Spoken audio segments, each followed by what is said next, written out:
Average age of the young Americans serving in uniform today is 20.5 years of age, making him about 10 months older than his grandfather, who would have served in my war.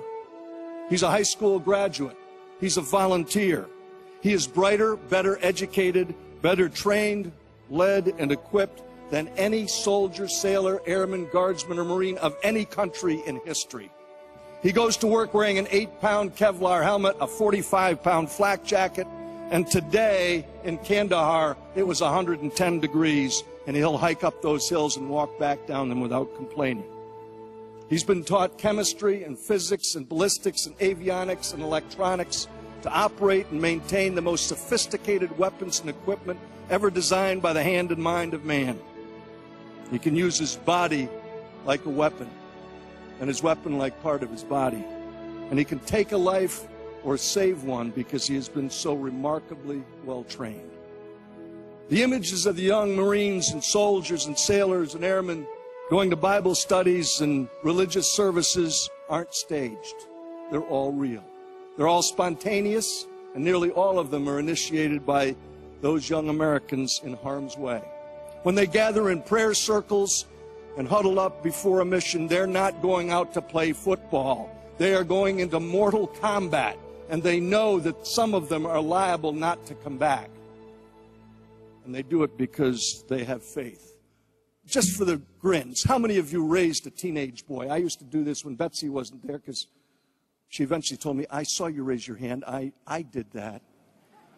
Think about getting a teenage boy to clean up his own room, do his own laundry, fix his own meals, clean up everything without a size 10 in the backside. And yet that same youngster today washes and mends his own clothing, feeds himself, takes care of cleaning his weapon, cleaning himself. He's totally self-sufficient. The kid who once wouldn't share a candy bar with his little brother now gives away his last drop of water to a wounded comrade, his only MRE to a hungry Afghan kid, and splits his ammo with a mate in a firefight.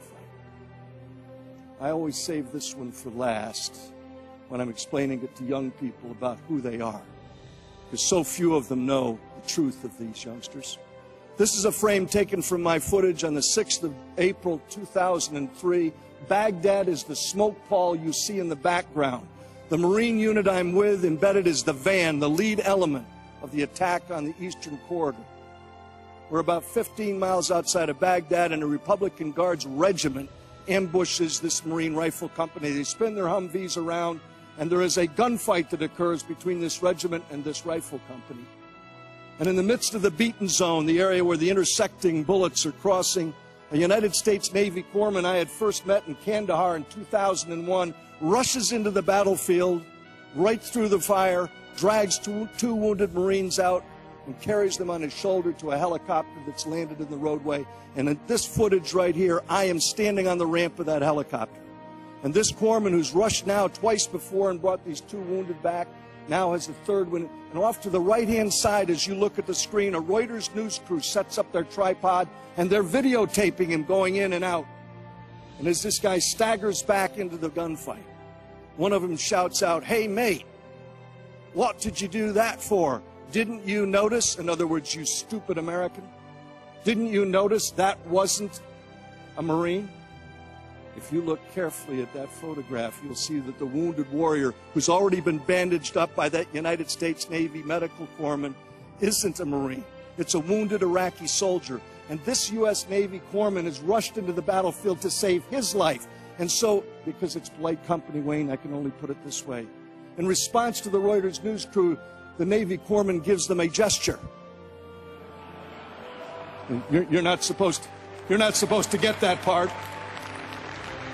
He gives them a gesture. He says, "Didn't you notice? He was wounded. That's what we do. We're Americans."